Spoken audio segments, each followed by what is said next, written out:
So you want to be a Psych NP, but you don't have any Psych experience. Well, in this video, I'm going to be going over my thoughts and my suggestions on whether or not you should make that jump from being a regular RN with no Psych experience to becoming a Psych NP. So stay tuned. Welcome back, Psych Dude family. It's good seeing each and every one of you guys today. So you probably clicked this video wondering, should I make the jump from being a medical ICU RN or an RN in the ER or a med-surg RN or just an RN without Psych experience to becoming a Psych NP? And honestly, that's a tough question to ask and answer. But at the same time, I feel like I should make a video addressing this because so many people out there are asking me whether or not they should make this jump or if it's appropriate for them to make this jump.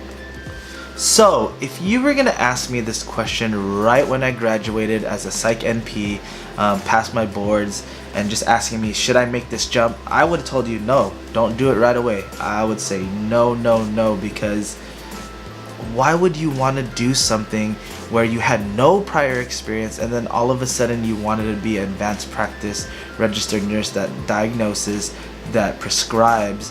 Why would you want to do that? So those were my initial reactions, but now that I have a year of experience and I'm able to see a little bit more clearly, do it. Honestly, it's one of those things where you learn a lot in school and you're going to learn a lot during clinicals and you're going to learn a lot when you're in practice. You do have medical experience or you have another type of experience in a different type of population, so you're gonna have that medical background, which is a good thing. Don't get me wrong, it's a really good thing, but there's gonna be a steep learning curve in terms of when you're in school.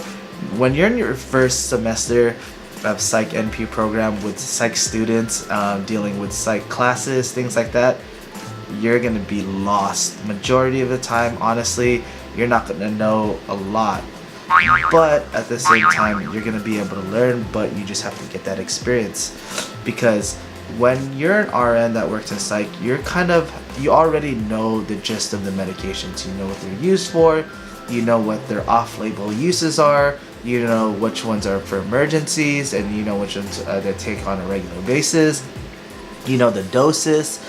You know a lot of the medications, especially if you're a good RN working in Psych, you're going to know a lot of the different things.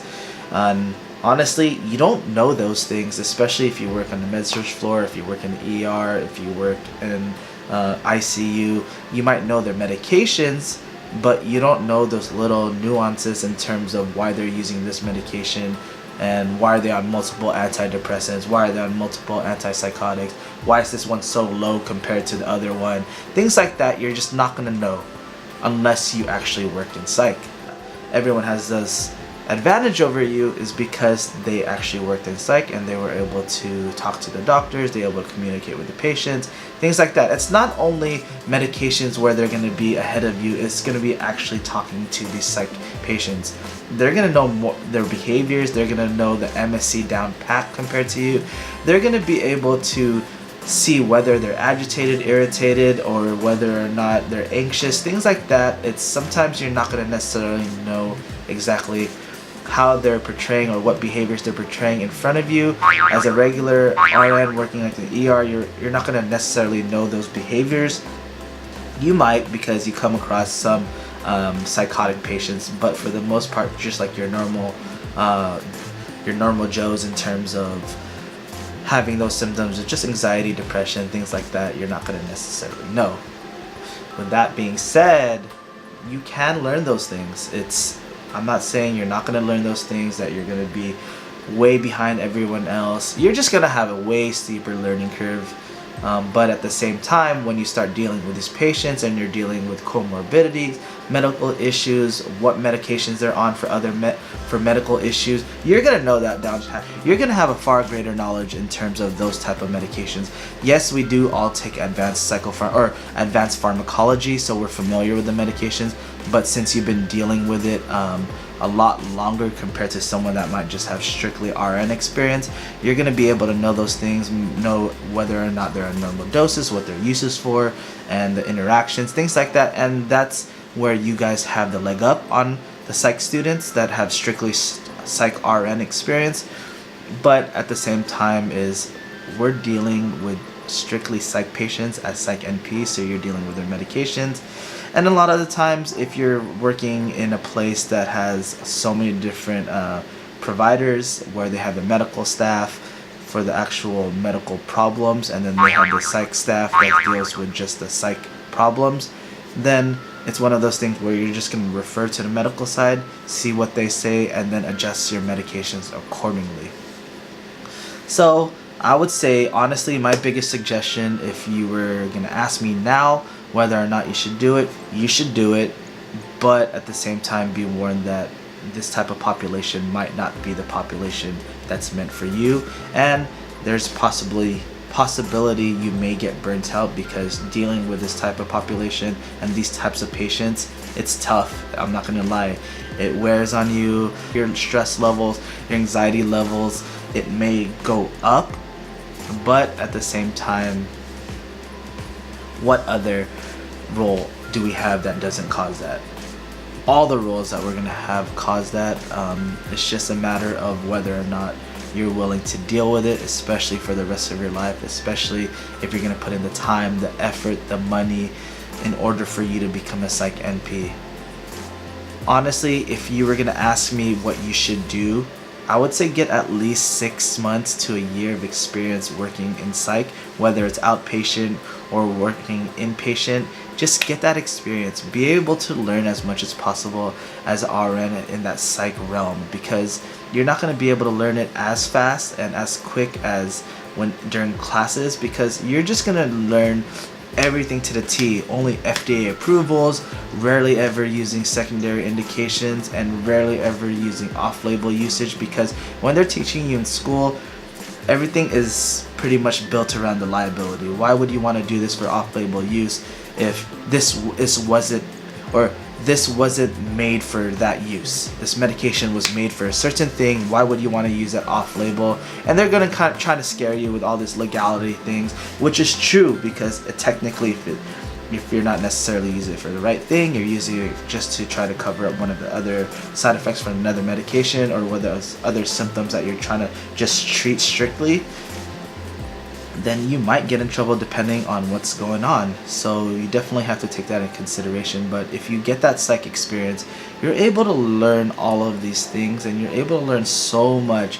I think the biggest thing is not only, like I said, the medications, but learning about the behaviors and little subtle changes in their behavior could mean whether or not they're going to attack you, or whether or not they're extremely anxious, things like that, and just learning about that. Yeah, that's pretty much all I got. So recapping, I would say do it. Go ahead and get that. Go ahead and apply to the program. But at the same time, if you're applying, why don't you just get that psych experience so no one really says anything, and you're able to learn so much from it, and you're able to find out whether or not you like the type of population patients, and if you actually want to treat them, and if it doesn't stress you out completely 100% throughout that process. Just get that experience. 2 is, if you're jumping straight in without getting that psych experience, is you're going to be at a steeper learning curve. Honestly, it's going to be harder for you, especially in the beginning, and maybe even toward the latter end. I've had students that were with me, or colleagues that were with me, my classmates, where they struggled. They were FNPs, had no psych experience, and they wanted to become Psych NPs. In terms of what other Psych NPs are saying, this is just from what I've heard and read places. I'm not going to name names, I'm not going to say anything. I've heard some people that don't even want to precept a student that has no psych experience, and majority of them agreed, especially on the board. So definitely take that into consideration. Other than that, those are my initial thoughts. Definitely, like I said, try to get that experience and go from there. As always, guys, don't forget to like and subscribe. Don't forget to click the bell button to be notified when I do come out with another video. And don't forget to follow me on Instagram at the Psych Dude.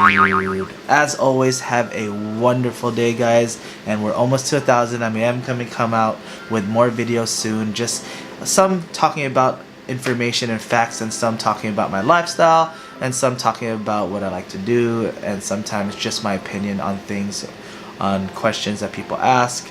I know it's not 100% and I don't go by, and I'm not here to represent the whole Psych NP community, but these are just my thoughts, and yeah, take it as you wish. Have a wonderful day, guys. Bye.